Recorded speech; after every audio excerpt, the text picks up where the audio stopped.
Engineering drawing చరిత్ర. Engineering drawing యొక్క పూర్వ శతాబ్దాలలో అభివృద్ధి చేయబడింది.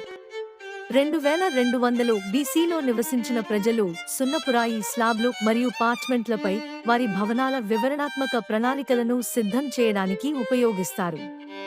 ప్రారంభ సంవత్సరాల్లో ఈజిప్షియన్లు పాపిరస్ మరియు సున్నపురాయి స్లాబ్లపై పిరమిడ్ల ప్రణాళికలను సిద్ధం చేశారు.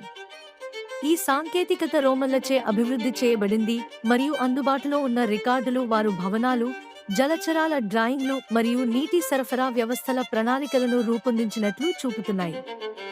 ఇంజనీరింగ్ డ్రాయింగ్ గురించి భారతీయులకు కూడా ఎక్కువ తెలుసునని హరప్పా మరియు మొహెంజోదారో త్రవ్వకాలు రుజువు చేస్తున్నాయి.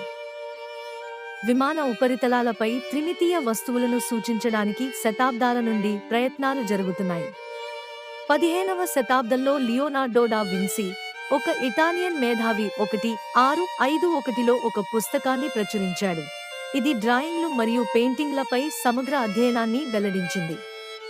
అతను మొదటిసారిగా ప్రొజెక్షనల్ కాన్సెప్ట్తో స్ప్రాకెట్, రాక్ మరియు పినియన్, స్ప్రింగ్లు మొదలైన కొన్ని ఇంజనీరింగ్ భాగాలను గీయగలిగాడు.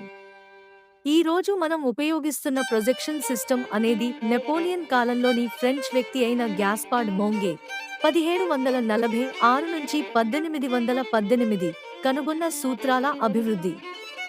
ఈ వ్యవస్థలు తరువాత అభివృద్ధి చేయబడ్డాయి మరియు ప్రొజెక్షనల్ డ్రాయింగ్లు, పిక్టోరియల్ స్కెచ్లు మరియు దృక్కోణ వీక్షణల యొక్క కొత్త భావనను క్లాడ్నే క్రోజెట్ రూపొందించారు.